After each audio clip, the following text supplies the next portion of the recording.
16 de dezembro de 2016. Palmeiras finalmente anuncia acerto com Eduardo Batista. Jornal do Rio de Janeiro diz que Conca está acertado com o Flamengo. Santos sonha com Robinho e faz contato para ter o ídolo de volta. Oswaldo de Oliveira se diz decepcionado com diretoria do Timão após demissão. Cheio de velhos conhecidos, Taboão da Serra se prepara para tentar chegar à segunda divisão do Paulistão. Zagueiro Neto volta ao Brasil e passa bem. Lateral Alan Ruschel tem alta hoje. E ainda, River Plate fatura a Copa da Argentina e vai para a Libertadores. E os bastidores do troféu Mesa Redonda. O Gazeta Esportiva começa agora.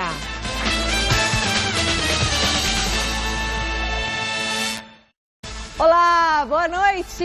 O Palmeiras finalmente anunciou o nome do novo treinador. Conforme todo mundo já sabia, Eduardo Batista será o técnico do Verdão em 2017. E ele assinou o contrato por 1 ano com o Verdão. Junto com ele chega ao clube o auxiliar Pedro Gama. Eduardo começou a carreira como preparador físico na comissão do pai. E o também treinador Nelsinho Batista. Ele esteve conosco aqui no Mesa Redonda há pouco tempo, né? Em 2014 assumiu um time como treinador pela primeira vez, quando comandou o Sport. Foi campeão da Copa do Nordeste e do Campeonato Pernambucano. Depois ele foi para o Fluminense, onde não teve muito sucesso. Em 2016 assumiu a Ponte Preta e comandou a Macaca na melhor campanha do clube na história dos pontos corridos, terminando o Brasileirão na 8ª posição. Celso Flávio Prado, boa noite. Quero saber o seguinte, vocês acham que o Eduardo Batista é um bom nome para comandar o campeão brasileiro e substituir o Cuca? Vocês não acham que seria necessário um treinador com um pouco mais de bagagem? Boa noite, Michele. Boa noite, Flávio. Grande noite para você que acompanha o Gazeta Esportivo. A questão é que esse treinador com grande bagagem não existe no mercado. Tem um grande salário também. Mas o Palmeiras pode pagar. Não, até aí o Palmeiras pode pagar, mas é que não existe no mercado. Ué, acabou. Como não? Quem? Ué, Não? O Fernando Diniz não tem tanta bagagem. Nada, e menos o Guto do que Ferreira? Eduardo. E o Guto Ferreira? Também, sabe? Também e o Abel não. Braga? O Abel, você está confundindo. E o Luxemburgo? Luxemburgo, todos nós já questionamos, né? A questão do... Tem grande bagagem. Só que faz tempo que não ganha nada. É. Então, e o Eduardo Batista, eu diria que viu só como não tem e o Mano um grande Menezes? nome? Está no Cruzeiro, não tem como. E o Eduardo, esse é o grande desafio da carreira dele. Ele foi muito bem no esporte mesmo. Aí agiu de uma maneira que, quando a gente questiona os treinadores, os clubes, por demitirem treinadores no meio do trabalho, questiona-se também o técnico quando rompe um contrato. Ele deixou o esporte, é verdade também que ele já estava meio que na berlinda para dirigir o Fluminense, e aí no Fluminense ele não conseguiu render, não teve o tempo necessário também para fazer um trabalho, não contou com respaldo, e aí pôde se recuperar na Ponte Preta. É um técnico promissor, né? É um técnico que ainda busca o seu lugar entre os treinadores top. Ainda não chegou nesse estágio. Pode chegar no Palmeiras, mas é um técnico que ainda está construindo uma carreira vitoriosa, Flávio. Ainda é muito novo nesse sentido. Bom, boa noite, Celso. O que não significa ser incompetente. Competente já mostrou que é. Amigos do Gazeta Esportivo, é o seguinte, o Eduardo não é tão novinho como se imagina, ele trabalhou muito tempo com o pai dele, como preparador físico, rodou bastante, é um cara vivido, fez um ótimo trabalho no esporte, cometeu aquele equívoco, até ele reconhece, ter saído do Fluminense, e lá não teve o menor respaldo. O problema é assim, o Palmeiras, ele tinha o Cuca, e o Cuca será uma referência, ok? Qualquer treinador que chegasse, qualquer um, rodado ou não rodado, será comparado inevitavelmente com o Cuca. O que acontece com o Corinthians e o Tite. Perfeito. Então é um problema que tem que ser administrado. Muito bem. Isso não tem jeito. O Cuca não está mais lá. E não está porque não quis, não foi porque o Palmeiras não o quisesse lá. Então, o Eduardo tem capacidade. Ele trabalhou em 2 times de torcida que pegam no pé, Sport e Ponte Preta. Conheço bem a Ponte, eu sei que a torcida é chata, ela pega no pé mesmo, eu inclusive. E foi bem, saiu-se muito bem. Agora, ele precisa ser respaldado na ideia que ele vai colocar. Não existe milagre, ele não vai repetir o Cuca, ele vai fazer o jeito dele, não é tão diferente, mas ele vai trabalhar, vai precisar de tempo para poder colocar as ideias, para poder fazer as coisas funcionarem. Ele depende muito do que o Maurício Gagliotti ele der de amparo. É isso. Se ele for amparado ele vai ganhar, vai perder, vai tropeçar, vai ter dificuldades normais, porque o time vai ser remontado. Novamente, o sucesso do Dudu parece que vai sair, a própria filosofia do Cuca vai ser trocada. Se ele não for respaldado, não tem milagre, ele ou qualquer outro. Se ele for respaldado, dá para levar numa boa. Ele é muito competente, é um cara muito sério, muito profissional. Se tiver alguma dificuldade, mete um telefonezinho, pai, aí como é que é? O pai dele já trabalhou lá, conhece o clube. Então, depende do Palmeiras dar respaldo para ele. Não é respaldo pegar no colinho, não. Não estiver funcionando, claro que vai sair. Mas se a coisa estiver funcionando e oscilar, é aí que ele precisa ter um respaldo legal. Claro, aí você vai. Eu confio muito no Eduardo. Parabéns a ele, falei com ele hoje rapidamente. Virar o Mesa Redonda logo no começo do ano, já estamos até combinados. E tomara que dê certo. Torço muito por ele, é um cara do bem, um cara bacana. E levou a Ponte à melhor campanha dos últimos... de todos os tempos do Campeonato Brasileiro, que é bom demais. Né? E apesar entre aspas, inexperiência como treinador. Inexperiência, pode dizer, né? Trabalhou com o Nelsinho há tanto tempo. Eu digo, no comando técnico, mas oficialmente são só 2 anos. Não é muita coisa. Porque gestão passa muito pelo preparador físico, sabe? Gestão de egos, aquela coisa de... Isso tem muito a ver. E ele não é bobo, foi assimilando. Lógico que a última hora tem que... a última palavra é do treinador, claro que é. Então é lógico que no final da história, quando ele era preparador físico com o Geninho que definia, mas o cara ajuda, o cara... cara, até o massagista ajuda muito nessa hora, fisioterapeuta, médico, todo mundo ajuda nessa gestão, que aliás é o grande segredo, né? Você tem uma gestão de grupo legal, uma coisa bem feitinha, administrando pessoas de confiança. Não, porque hoje você tem ego, assessor de imprensa, empresário. O cara que não joga... Mimimi porque não joga. Claro, o cara que não joga, ele está sempre... O peso que o Cuca não tinha. Claro. Lógico que tinha. Quando não jogava alguém, na penúltima rodada, foram perguntar para ele por que não jogaram. O Edu Dracena fez isso? Para ser campeão. Não, o Leandro Banana, o Aruca, o Edu Dracena, quer dizer, normal. Então você precisa, né? Gerenciar. Esse joguinho de cintura. O cara que não joga, você conversar. Eu acho que o Eduardo está pronto para encarar essa parada. Assim. Bom... Vote na enquete que está no ar aqui na Câmara 3, no site gazetesportiva.com. A gente quer saber, o Eduardo Batista é o nome certo para substituir o Cuca no Palmeiras? Sim ou não? Sim ou não? Não vejo outro. Sim ou não? Sim, ok. A gente quer saber a sua opinião, o resultado sai no final do programa de hoje. Domingo, às 8h30 da manhã, tem a decisão do Mundial de Clubes da FIFA entre Real Madrid e a Zebra Kashima Antlers, primeiro clube japonês a se classificar para a final do Mundial. Do lado dos favoritíssimos espanhóis, a expectativa é pelo retorno do zagueiro e capitão Sérgio Ramos. Ele se recupera de lesão e ficou fora da semifinal contra o América do México. Ele fez trabalhos especiais no gramado, já os jogadores que não atuaram contra os mexicanos treinaram e os titulares folgaram. Do lado dos japoneses, a surpresa pela classificação ficou evidente nos treinos de hoje. Dezenas de jornalistas apareceram para tentar conhecer um pouco mais da equipe que fez história ao ser o primeiro clube asiático a ir para uma decisão no Mundial. Celso e Flávio, eu não vou nem perguntar quem que é favorito, né? O Flávio, com certeza, o Flávio já avalizou aqui que é o Real Madrid, pé nas costas e tal, mas de quanto vocês acham que o Real Madrid vai ganhar do Kashima? Desde que foi implantada essa fórmula, esse sistema, né, o Campeonato Mundial de Clubes da FIFA, o Copa Mundial de Clubes da FIFA, a maior diferença foi de 3 gols. 3-0. Da Inter sobre o Mazembe. Depois tivemos aí o Milan, fez 4-2 no Boca Juniors e só. O resto todos placares magros. 1-0, 2-1. Quer dizer, o Bayern fez 2-0 no Rádio. 2-0 e parou. Pois é, só. Então o maior mesmo foi a vitória da Inter sobre o Mazembe, 3-0. E eu acho que 3-0, eu acho. Eu acho que dá para superar essa marca. 3-0. Acho que o Real Madrid pode fazer uns 4 gols de diferença. Dá para superar, ele ganha quanto ele quiser. O Kashima é muito ruim? Não, o time do Real Madrid é outro esporte que eles jogam. O Real Madrid ganha de quanto ele quiser, ele não vai dar a menor importância para o jogo, vai ser um treinamento. E eu acho que ele vai fazer 2 gols e parar. Não vai ficar gastando o time com isso, entendeu? Podia fazer 7-0. O que ele quiser, ele faz o que ele quiser. O problema todo é que essa fórmula de disputa está vencida, está superada. É disputa de um time só. Só o time europeu. Você vê que, por exemplo, o Corinthians ganhou do Chelsea o Corinthians foi o melhor time da América dos últimos anos. Campeão invicto, uma coisa espetacular. Ganhou do Chelsea porque o Chelsea era o 7º colocado do campeonato inglês. Estava em entre safra. Não estou desmerecendo o Corinthians, só para vocês entenderem. Era um time muito abaixo do normal. Rafa Benítez.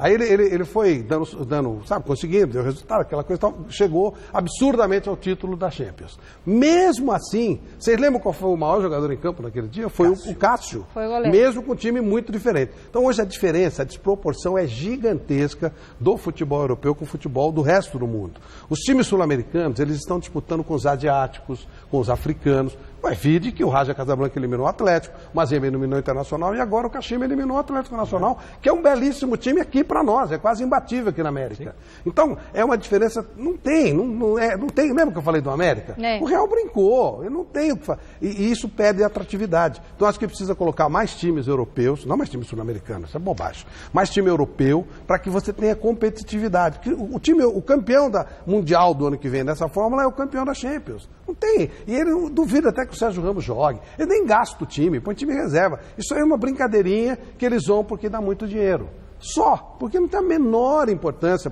não tem jogo. Como é que vai jogar Real Madrid contra o japonês? Nenhuma chance, esquece. Vai ganhar de quanto quiser. É um mundial, Flávio. Eu acho até que ele não vai golear, porque é na casa, como o Bayern fez com o Raja Casablanca. Maneira, faz 2-0 e toca a bola. O 3 do Barcelona, não foi? Acho que foi 3-0. Sim, mas isso faz muito tempo. Não, agora foi há um ano.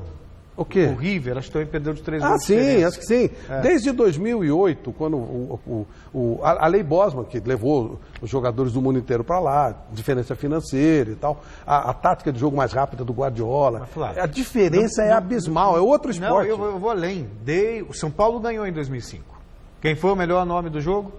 Rogério Ceni. Sim, mas era mais equilibrado. Ainda dava para você ter um pouco mais de equilíbrio. De 2008 para cá, é que a coisa desandou completamente. O Inter com o Barcelona, foi um contra-ataque, gol do Gabiru. Sim, mas ainda dava para... Hoje não dá jogo, não tem jogo. Não tem nenhum time da América, que vença um time de lá. É muito diferente, é outro esporte. Então o Real Madrid vai ganhar de quanto ele quiser, a hora que ele quiser, e depois vai maneirar. É uma brincadeira, é um treininho que eles vão fazer. Natal sem fome. Esse foi o jogo beneficente que reuniu na Vila Belmiro o time do Santos, vice-campeão brasileiro de 1995, contra a equipe que em 2002 conquistou o título do Brasileirão. Veja na reportagem de Juliana Yamaoka. Há 11 anos, o ex-zagueiro do Santos, Narciso, promove o jogo beneficente Natal Sem Fome, com o objetivo de arrecadar alimentos para comunidades carentes. Procuro comemorar feliz porque eu também estou ajudando as outras pessoas que estão precisando nesse momento, né? E nada como esse evento que já é tradicional aqui em Santos, a gente poder ajudar o próximo. Estou muito feliz por causa disso. Essa iniciativa que o Narciso tem há algum tempo, de fazer esse jogo do final de ano, de reverter isso para alguém, de juntar os amigos também. Há 14 anos, o Santos comemorava o título de campeão brasileiro. E nesse jogo especial, a torcida santista pôde matar um pouquinho das saudades dos eternos meninos da Vila. Sempre dá saudade, né? Dá saudade dos amigos, saudade daquilo que você vive jogando, mas assim, uma saudade saudável, uma coisa bem positiva, nada de entristecer, porque tudo que foi feito para trás foi com muito carinho e muita dedicação. O eterno camisa 3 do Santos deu adeus aos gramados no começo de 2014 e ganhou uma celebração oficial somente neste ano, alinhada com as comemorações do centenário do estádio Urbano Caldeira. Já o Coringa da Vila, Elano, resolveu pendurar as chuteiras depois da última rodada do Brasileirão 2016. E agora vai fazer parte da comissão técnica do Peixe, liderada pelo técnico Dorival Júnior. Muito feliz de poder encerrar minha carreira como atleta e continuar no clube, para mim é muito gratificante. E eu tive todas as gerações que eu joguei no clube, eu consegui conquistar. Então agora um objetivo diferente, como auxiliar técnico fixo do clube, do Santos Futebol Clube, eu quero ganhar. Um líder, o grupo conhece bem o trabalho dele, conhece bem como funciona. Então ele vai colocar agora, ele já está estudando, já está se preparando, essa ideia não é de agora, já estava amadurecendo na cabeça dele e vai poder ajudar esses garotos e com a sua experiência também passar para os mais velhos a responsabilidade de trabalhar no Santos. No domingo, dia 18, às 10 da manhã, lá no majestoso Moisés do Carelli, tem um jogo do pessoal da Ponte, o time do Marco Aurélio contra o time do Dicá. Então, o pessoal de Campinas, mesmo esquema, uma beneficente, 1 quilo de alimentos, vai ser muito legal. Vários artistas vão estar lá e tal. Então, o pessoal de Campinas, vamos lá ver esse jogo que vai ser bacana e vai ajudar muita gente. Além da gente aplaudir, né? Dicá, Marco Aurélio, esse pessoal, tudo, o pessoal de 77. Acompanhe o Gazeta Esportiva nas redes sociais, twitter.com/Gazeta Esportiva, tem a página no Facebook, Gazeta Esportiva, você pode rever os programas no site da TV Gazeta e também no canal do YouTube, e tem o nosso Instagram, Gazeta Esportiva, que é muito bom. Principal corrida de rua da América Latina, São Silvestre, está chegando e vai reunir cerca de 30 mil atletas no último dia do ano. Olha, são atletas de ponta, tem os anônimos de todos os cantos do Brasil, de diversos países, né, que tomaram conta das principais ruas e avenidas de São Paulo. Você vai agora ver como um grupo que gosta de levar a coisa a sério vem se preparando. Reportagem do Felipe Sboril. O corredor Cássio Oliveira Santos, de 40 anos de idade, exibe com carinho mais uma conquista.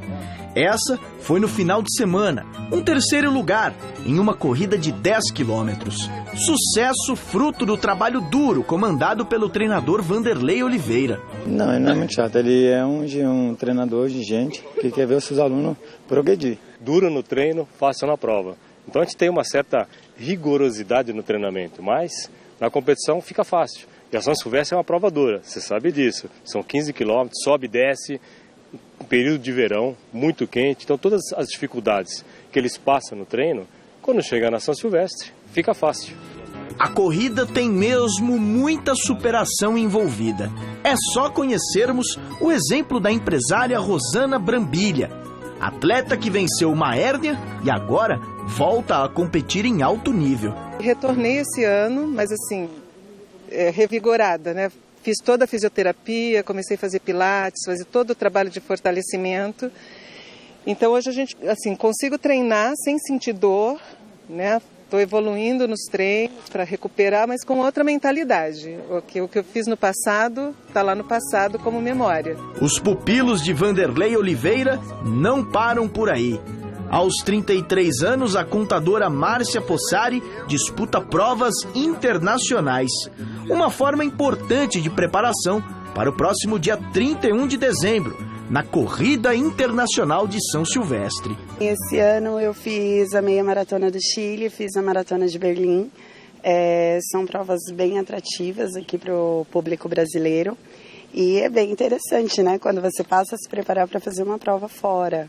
Mais de 30 mil atletas já estão inscritos na 92ª edição da Corrida Internacional de São Silvestre. As inscrições desse ano já estão esgotadas, portanto, você que quer participar da prova mais tradicional do atletismo brasileiro vai ter que treinar durante todo esse ano de 2017 para correr no ano que vem. Quem não está inscrito, não tem nem como, né? Porque a São Silvestre é uma prova muito concorrida, a principal prova da América Latina. E na sua 92ª edição, você vê, as inscrições começaram em setembro. Praticamente no final de setembro já se encerraram. Então quem quer correr a São Silvestre, só para 2017 agora.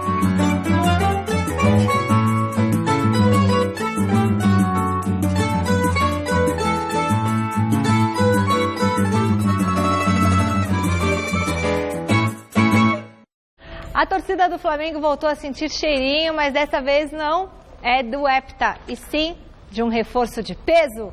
O jornal Carioca Extra publicou hoje que o clube tem um acerto com o argentino Dario Conca, e apenas os exames médicos separariam o jogador do clube.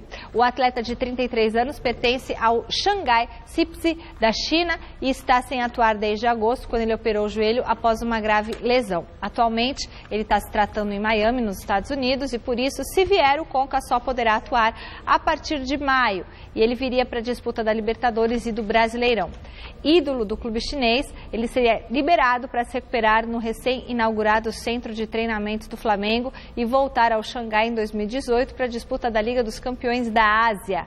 De acordo com o jornal, está tudo certo entre os clubes e o Flamengo pagaria um salário bem menor do que aquele que Conca recebe na China. Lá, ele ganha cerca de 2 milhões de reais por mês. 2 milhões de reais por mês. Mas no rubro-negro claro, ele receberia uns 500 mil reais por mês.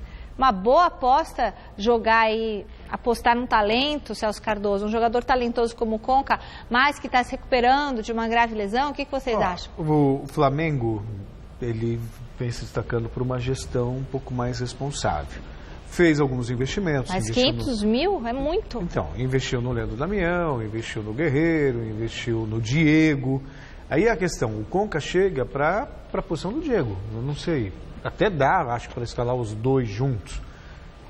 Mas por 500 mil por mês, nossa, um jogador de 33 anos, que não joga, essa é a questão, que não joga há algum tempo. O Conca, que a gente lembra, ganhou o troféu Mesa Redonda, foi bem por onde passou, na Universidade do Chile, Universidade do Chile ou Universidade Católica? Universidade do Chile, no Flamengo, no Fluminense. Quer dizer, que é bom jogador, pelo menos é a imagem que a gente tem. Não sei como está agora, Flávio. Também não sei. Aliás, está sem jogar, né, desde agosto. Eu não pagaria 500 pau, mas nem pensar. Pô, para ganhar isso aí por semana, a gente se mata aqui, né? O cara vai ganhar isso aí por mês na moleza, pô. O Santos quer o retorno de Robinho para 2017. Quem confirmou o interesse foi o presidente do Peixe, Modesto Roma Júnior. Num evento hoje lá no Guarujá, o dirigente alvinegro disse que o Santos fará uma proposta pelo Robinho, que ele entrou em acordo com o staff do jogador para quitar uma dívida de 2 milhões de reais com o atacante. Um dos motivos dele não ter voltado para o Santos neste ano e ter preferido defender o Atlético Mineiro. Essa dívida seria parcelada a partir de janeiro e o dirigente disse que não vem conversando com o Robinho, mas que ele quer o jogador no Santos em 2017 e acredita que o Rei das Pedaladas também tenha vontade de voltar para o Peixe. Mas para isso o Santos busca um parceiro para ajudar a custear a transferência do jogador. Também vai ter que convencer o Galo, já que o atacante tem contrato com o Clube Mineiro, que assim como o Santos, também disputará a Libertadores no ano que vem. Tem certas coisas que eu não entendo muito bem. Eu tava lá. Conversa de louco. Poxa vida. Não, é assim, ele não acertou, mas está conversando, não conversou, tem contrato com o Atlético. Sabe o que é isso? É o presidente pressionando, jogando pra torcida. Ó, tô tentando. Mas conversa de louco, pô. Não tem, é assim, ó, nós não conversamos, nós também nós não conversamos, o cara tem contrato com outro. Nós não conversamos, mas eu acho que ele quer. Porque ele falou, eu acho mas eu também queria, um monte de coisas que não dá, né, fazer o quê? Ele não veio porque eu não tava devendo. Pois é. Olha, continua. Continua devendo. Vou parcelar a partir do ano que vem, talvez aí sim ele fique legal. Eu tenho uma dívida de 2 milhões, eu começo a pagar a partir de janeiro e você volta. Primeiro lugar, já tem a desconfiança. Um lugar que já ficou te devendo, você pensa 2 vezes antes de voltar. Claro que o Robinho tem a cara do Santos e tal. Mas isso é uma conversa muito doida, pra essa notícia ficar boa, tinha que ter posto Conca aqui no meio, que eu tenho salário de 2 milhões por mês. Duas conversas de louco aí, é um negócio meio... Um vai contratar o cara, pagar 500 pau pro jogador se recuperar, pro cara se recuperar de contusão, né? Tudo muito maluco, né? Isso aí, Modestão, vai dando notícia pra nós. Se fosse alguma coisa concreta, eu quero o Robinho, eu vou fazer uma proposta por ele amanhã e ponto. Não, ele tá conversando com o staff do jogador. Bom, demitido por telefone ontem. Por telefone ontem. Isso é de uma falta de respeito que eu... Demais. Enfim, segue a notícia, vai. Demais, né? É o Corinthians de hoje. É o triste Corinthians de hoje. Gente, faltou muita classe. O ex-técnico do Corinthians, Oswaldo de Oliveira, que é um homem muito educado, né, Celso? Se pronunciou sobre a demissão hoje através de uma nota oficial. O Oswaldo ficou bastante decepcionado com a diretoria corintiana. Na nota, ele faz questão de deixar claro que ele está descontente, que ele está decepcionado com a escolha que o Roberto de Andrade fez em demiti-lo. O treinador disse que foi um equívoco acreditar na palavra do presidente de que havia um planejamento para 2017. No dia anterior, o Roberto de Andrade falou numa entrevista coletiva que foi um equívoco contratar o Oswaldo, gente. O treinador lembrou o contexto em que ele foi contratado, com o Corinthians indo muito mal no final da temporada, lembra? O Cristóvão Borges, toda aquela situação, mas o Corinthians ainda estava brigando por uma vaga na Libertadores e que ele se empenhou muito para ajudar o clube a atingir o objetivo. E o Oswaldo também afirmou que acreditava que 2017 seria um ano melhor no clube, no Corinthians, e por isso ele lamenta o encerramento do contrato. Flávio Prado. Vamos começar com o Flávio Prado agora, né? Quem tá errado nessa história? Bom, nem vou perguntar, né? Porque é óbvio que é o Corinthians, né? Claro, o Corinthians não tinha a menor ideia do que queria. trouxe o treinador porque ele foi campeão do mundo no ano 2000. Nós estamos entrando em 2017. E o Oswaldo estava lá no esporte, fazendo o trabalho dele, foi chamado, é óbvio que um convite do Corinthians é sedutor, e ele imaginou que o Corinthians ainda fosse aquele Corinthians do ano passado. Que o presidente tinha a palavra também, né? Então, aí não se projeta nada. As contratações, elas são feitas sem o menor critério. É alguém que vai segurar, que vai respaldar o presidente. Não tem critério. O que se pretende, qual é a lógica, como é que o cara joga, o jeito do cara jogar. Ele é ofensivo, ele é defensivo, ele tem um sistema de marcação. Quando o Corinthians trouxe o professor o Cristóvão Borges, o Corinthians não sabia, os caras que contrataram, que ele gosta de jogar ofensivamente. Que ele ia quebrar o sistema tático do Tite, que é um sistema mais de marcação aqui atrás e uma saída diferenciada. O Cristóvão é ao contrário, ele gosta de atacar. E é a filosofia dele. Duvido que alguém do Corinthians sabia disso. Então trazem o cara por trazer. E ficam fazendo esse tipo de coisa. Então é totalmente... o treinador fica vítima disso. Não é à toa que o Oswaldo não abriu mão da multa e fez muito bem. Fez muito bem, claro. Fez muito bem. Outra coisa, o Oswaldo disse que acreditou, isso é a coisa mais comum. O Caio Júnior também, quando voltou, acreditou num projeto, dançou e teve espaço depois na Chapecoense, o falecido Caio Júnior. E é mais do que corriqueiro isso. Mas até aí não é nenhuma novidade. O senhor Roberto de Andrade, ele havia dito, nas vésperas ali de trazer o Cristóvão, de demitir o Cristóvão Borges, não vai haver demissão alguma. E o Carille era o técnico até o final do ano, lembra? Pois é, e o Carille seria o técnico até o final do ano. Lembra disso? Pois é. Aí contratou o Oswaldo, quase voltou atrás. Nossa, lembra que coisa chata. Atrás, coitado, o Oswaldo já se despediu, né? Já falou tudo. E aí depois, foi um equívoco. É muito fácil. Foi um equívoco contratar. Equívoco é demitir alguém depois de 9 jogos. 9 jogos, Celso. Não, e o que nem você aqui com o time. E o que custa pro clube? Pois é. Por isso que eu defendo profissionais administrando. Você jamais compraria para o seu clube, para a sua casa, alguma coisa que fosse durar por um tempo bem curto, se você não gostasse, devolvesse e pagaria uma fortuna. Jamais. Não, entendeu? Aí vem com esse discurso, o Corinthians está totalmente perdido, virou o que já foi no passado. E eu fico muito à vontade, porque elogiei muito a gestão do Corinthians nos últimos tempos. Sabe, havia aquela perspectiva, vamos projetar o Corinthians para o mundo. Até conseguiu ganhar um campeonato mundial. E aí depois começa com esse tipo de comportamento que não é nada profissional. Me desculpe, não é amadorístico. É gente que assume o clube, sabe, mas não entende do riscado. Essa é a real. Essa é a real. Que confusão, hein? Em busca de um novo treinador, o Corinthians não tem o Guto Ferreira na mira não, hein? Quem disse isso é o diretor de futebol do Timão, Flávio Adalto. Essa notícia é destaque de hoje do site gazetesportiva.com. Em entrevista ao canal ESPN, o dirigente negou que tem interesse no treinador do Bahia, que teve o nome especulado após a demissão de Oswaldo de Oliveira. Para o diretor, o nome de Guto Ferreira não faz parte do esquema de trabalho que existe hoje no Corinthians. Para ele, o interesse no treinador surgiu através de empresários que tentam promover os clientes. Outro nome ventilado é de Jair Ventura, que fez um grande campeonato brasileiro com o Botafogo, mas que está prestes a renovar o contrato com a equipe carioca, conforme afirmou hoje o presidente do clube, Carlos Eduardo Pereira. Gente, para vocês, quem que é favorito aí para assumir o timão? Renato Gaúcho, Flávio Prado, quem vai? Contarei uma inconfidência. Oba! Por favor. Estava eu ontem com um importantíssimo dirigente do Corinthians, e aí ele olhou para mim e falou assim, de onde vocês tiraram o Guto Ferreira? Eu falei, vocês quem, cara pálida? Só tem todos os sites, jornais, etc. A gente deu até na enquete aqui do aí site. Aí ele disse assim para mim, Guto Ferreira está fora dos planos. Até porque tem uma multa de 1 milhão não, mas o Guto Ferreira estava, nunca foi ventilado, nem por causa de multa, nem por causa de nada. Eu falei, não.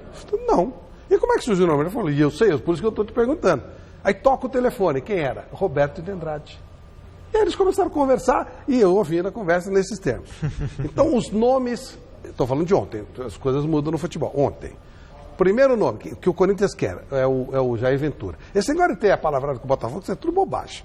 Faz a proposta para saber se vão confiar. E também o Botafogo. Né? Você confia no Botafogo? Bom, primeiro nome, Jair Ventura, é o nome que o pessoal quer. Tá. Se fugir disso, um nome mais experiente, o nome Paulo Autuori.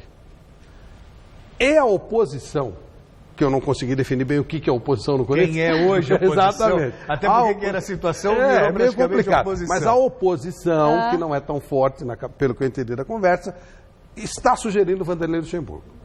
Só, mais nada. Então é assim, o nome que o Corinthians quer é o Jair Ventura. É o nome principal, o nome que o Roberto Andrade gostaria de ter. Mas ele não tem força para bancar. Até tem, mas tem que trabalhar politicamente. O segundo nome, se for querer um cara mais experiente, esse nome é Paulo Autuori. Esses são os dois que a diretoria trabalha. Mas há uma pressãozinha pelo Luxemburgo, seria um terceiro nome bem, né, que era na retinha de chegada. Eu acho que vai ser o Jair Ventura, a menos que aconteça alguma coisa. Mas aí é uma questão de escolha profissional. Isso. O Mano, por exemplo, topou sair do Grêmio para dirigir o Corinthians numa segunda divisão. Jair Ventura tem um Botafogo que já está certinho, tem um entrosamento e vai disputar uma Libertadores.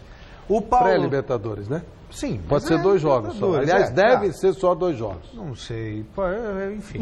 O Paulo Autuori, no Atlético Paranaense, num time também que vai disputar a Libertadores. Vai pro Corinthians? Aí eu fico imaginando, imaginando esses 2 treinadores que têm vaga na Libertadores América, vai pensar assim, pô, o Cristóvão foi para lá, prometeram que ele ia ficar, não, foi embora. Oswaldo durou 9 jogos. Será que vale a pena eu abrir mão de um projeto que está dando teoricamente certo? Isso você tem razão. Teoricamente certo, para disputar um torneio continental, para ir para um clube que está vivendo uma bagunça política? Isso você tem razão. Mas esse clube é o Corinthians. Então, mas aí esse é um ponto, entendeu? Aquela coisa eu acho que faz claramente é uma promoção profissional enorme. Mas faz o cara refletir. Tipo, se fosse da situação que está o Palmeiras hoje, que está uma Libertadores organizada. Não, tá essa bagunça. Veja, Oswaldo, o próprio Cristóvão, a sombra do Tite. Não, tudo isso que você falou é verdade. E agora, aí, professor Luxemburgo, ele é ótimo, hein? Processo está livre do mercado. Eu acho ótimo. Louquinho para trabalhar. Vai, Luxa! No bom sentido. Louquinho para trabalhar num clube de expressão. E o Corinthians é um clube de expressão. Então, aí, se... Entendeu? Pelas minhas informações. Claro. Se não der Jair, se não der Paulo Autuori, por pressão da oposição, pode ser que seja. Mas não está na lista de preferência. E assim, tudo que o Celso falou é perfeito. Ok. Marcelo Oliveira, mas é o Corinthians. Não. Né? Pelo menos até ontem não. E assim, mas pense, gente, é o Corinthians. Vamos pôr uma posição. E tudo que você falou tá ok, que é o que a gente viu. Mas vamos supor que ele comece a dar certo no Corinthians. É uma projeção enorme. Eu aqui falei, alguns até concordaram, outros não, que o Tite não deveria ir para a seleção brasileira, porque estava uma bagunça. Eu também Vê o que virou, não é verdade? Então, pé de gelo. É muita expressão, né? O Corinthians é muito importante. Então, você falar não para o Corinthians não é simples. Não, Corinthians é Corinthians, é o maior clube do Brasil. Não é simples, né? Pronto, não vou para o Corinthians. Mas gente, você é treinador de futebol, aí o cara pega e fala assim, quer vir trabalhar no Corinthians? Ok, pode falar não, mas você pensa. Não é fácil falar não pro Corinthians. É o Corinthians, gente. Exatamente. Da onde saiu o técnico da seleção? Corinthians, pô. Bom, sangue corintiano. Esse é o nome da campanha que começou hoje lá na Arena do Corinthians e só vai terminar amanhã para conscientizar a população sobre a importância da doação de sangue. Nesse final de ano, os bancos de sangue precisam muito de doação de sangue, viu, gente? Vamos lá, todo mundo ajudar, todo mundo doar. Vejam a reportagem do Fernando Gavini. 1.500 corintianos devem passar pelo estádio entre hoje e sábado para doar sangue. É a 20ª edição da campanha Sangue Corintiano, que foi idealizada pelo torcedor Milton Oliveira em 2008, época em que o Timão estava na 2ª divisão. 8 anos atrás eu estava assistindo um jornal e eu vi uma campanha de uma torcida organizada de outro time fazendo uma campanha de doação de sangue. Eu pensei, poxa, se fosse do Corinthians eu poderia participar, ia ser legal participar. Dali nasceu a minha ideia de fazer o Dia do Corintiano doar sangue, que era convidar todo torcedor corintiano, não importa se é torcedor de arquibancada, se vê o Corinthians pela TV, só pelo rádio, mas a doarem sangue, a doarem um pouco do corintianismo. Na verdade, na primeira edição, quando eu entrei em contato com o clube, eles não deram atenção nenhuma para mim. E com o tempo a gente ganhou credibilidade com o clube. Hoje a gente é considerado uma das campanhas mais importantes. O apoio do clube hoje é tanto que pela 3ª vez a Arena Corinthians serve de palco para a campanha. Como tudo que tem a ver com a torcida do Timão, os números obtidos até hoje pela Sangue Corintiano são grandiosos. A gente está trabalhando nessa edição com mais de 30 mil bolsas de sangue a gente vai ter coletado.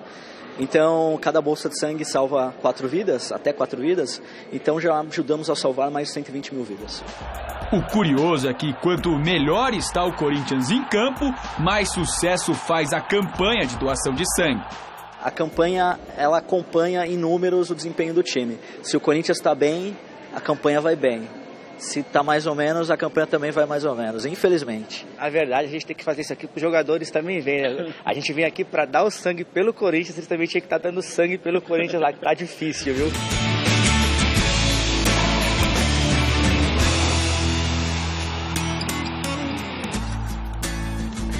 Ótimas notícias das vítimas do acidente aéreo da Chapecoense. O lateral Alan Ruschel recebeu alta e o zagueiro Neto chegou ao nosso Brasil. Dá só uma olhadinha.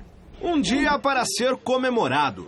O primeiro sobrevivente brasileiro no voo da Chapecoense, que vitimou 71 pessoas, teve alta do hospital nessa tarde. O lateral Alan Ruschel saiu em uma cadeira de rodas por procedimentos médicos, mas logo se levantou e abraçou o ex-companheiro Johan, recém-contratado pelo Palmeiras.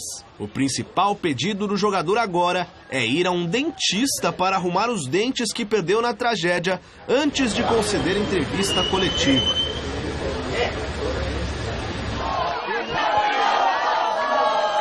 Ontem à noite, quem foi recebido em Chapecó com os gritos de "o campeão voltou" foi o zagueiro Neto.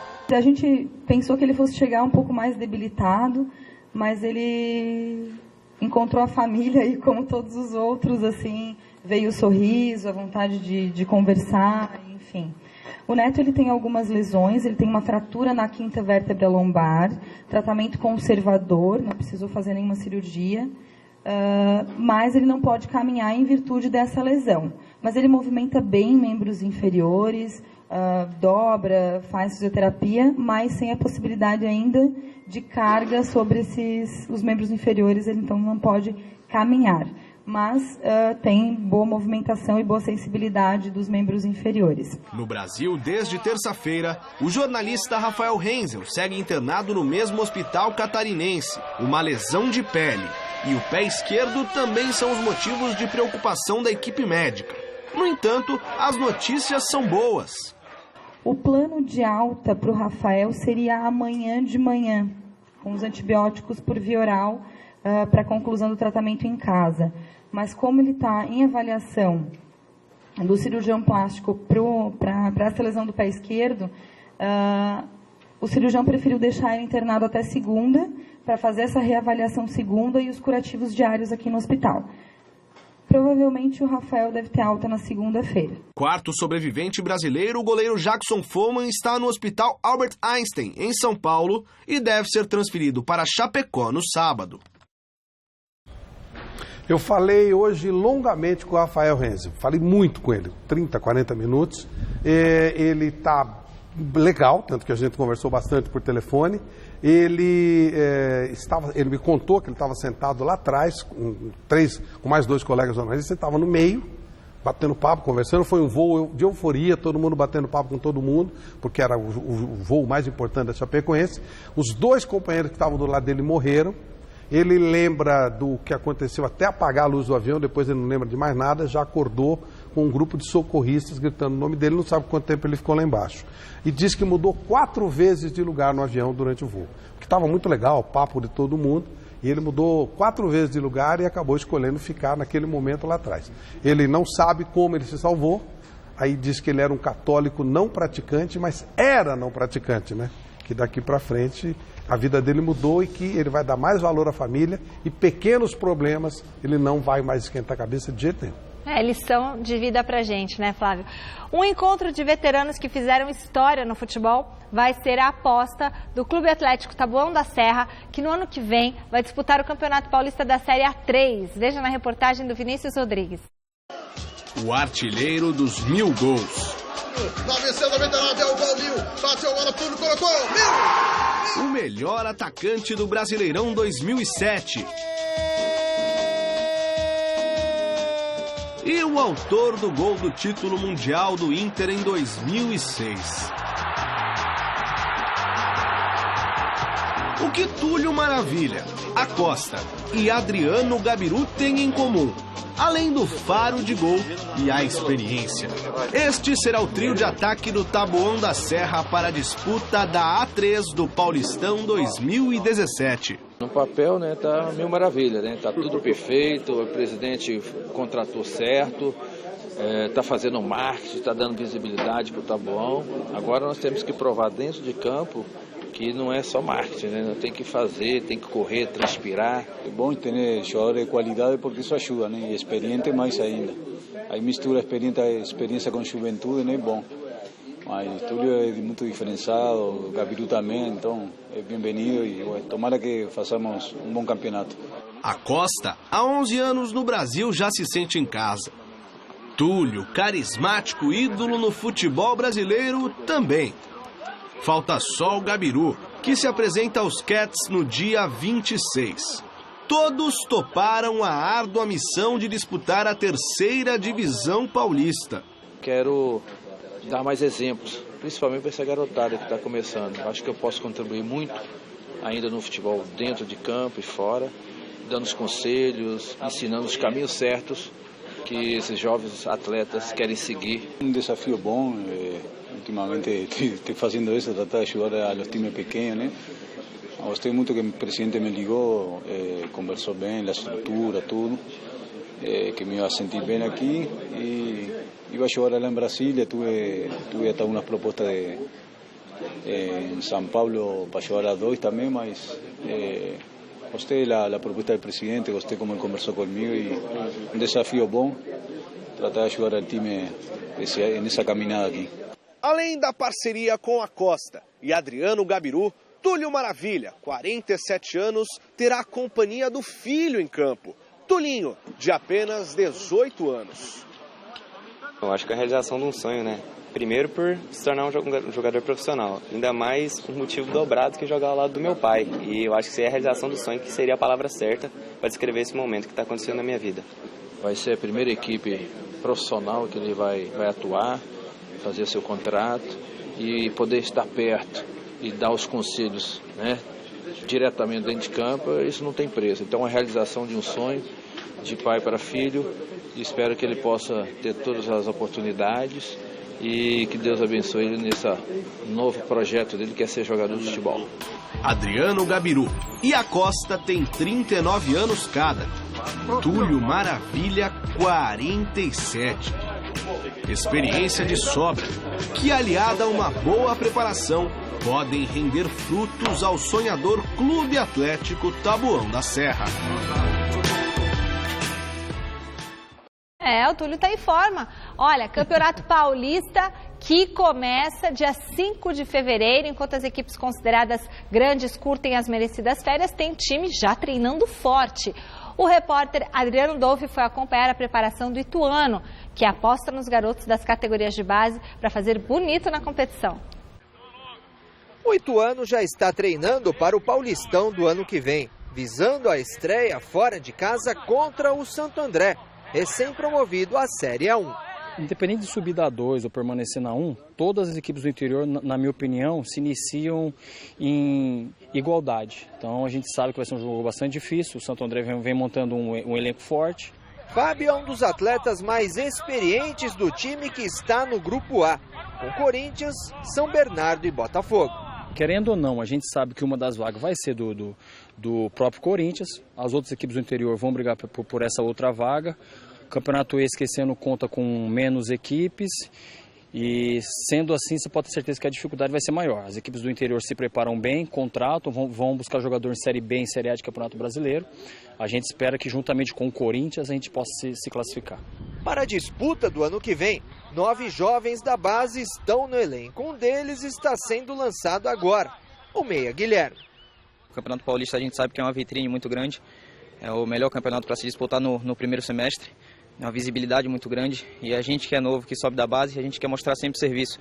Sempre respeitando a todos os companheiros. Mas a gente que sobe da base tem sempre um gás, tem sempre aquela vontade de mostrar. E é isso que a gente quer fazer. É ajudar o Ituano ao máximo para conquistar vários objetivos ao longo do campeonato. E o Ituano ostenta uma marca expressiva entre os times do interior de São Paulo. São 15 anos consecutivos jogando a primeira divisão. O Juninho organiza bem as coisas com seus parceiros, usa bem bastante a categoria de base, mantém uma base de jogadores que vem jogando junto há 2, 3 anos. Eu acho que o sucesso é esse.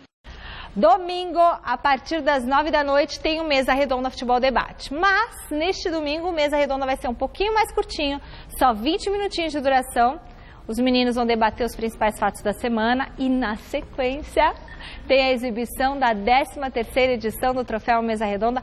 Mais uma vez, uma festa linda, impecável, imperdível.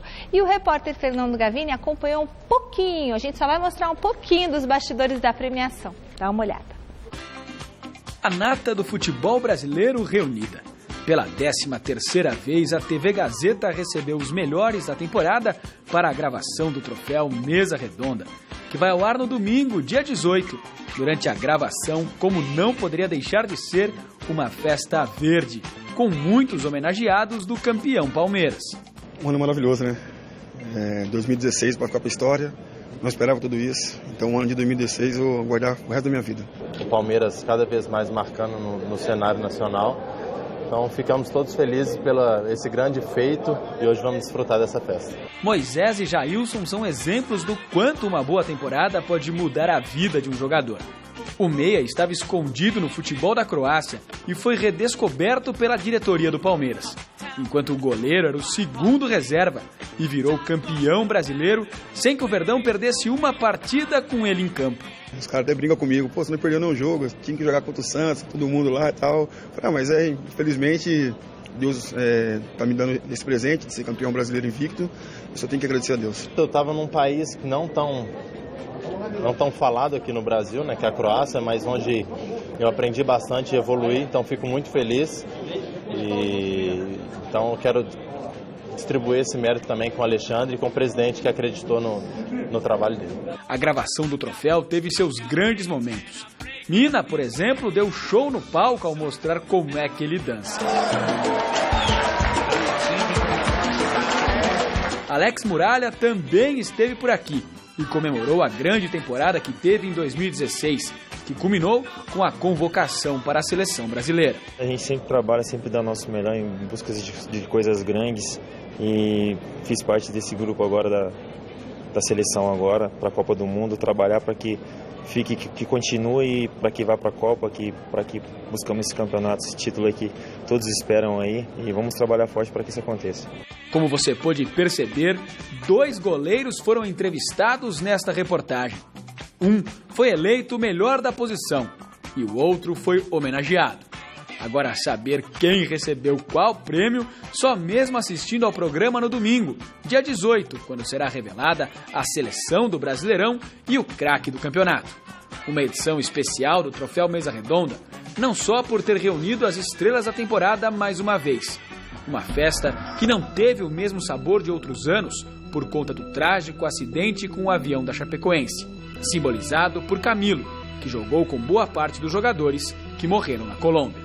Realmente, quando você lembra, vem de partir seu coração. A gente tem que ser solidário agora com todas as famílias também, claro, e ajudar o clube também a crescer, que é importante a gente fazer a nossa parte. Olha, imperdível, hein? 9 horas, um rapidinho, atualização do noticiário e na sequência a festa maravilhosa Michele de Verde. É verdade. Resultado final da enquete de hoje do site gazetesportiva.com. Eduardo Batista é o nome certo para substituir Cuca no Palmeiras? O que não. 52% dos votos. Vamos dar uma chance, né? Tem que dar uma chance para todo mundo, pro Rogério Ceni, pro Batista, para todo mundo. Gente, sexta-feira, beijo para vocês. Fui, tá? Ó, tchau. Beijo. Eu ainda volto. Domingo, Troféu Mesa Redonda. 9 da noite. E eu volto no Jornal da Gazeta. Até já. E eu vou viajar. Tchau.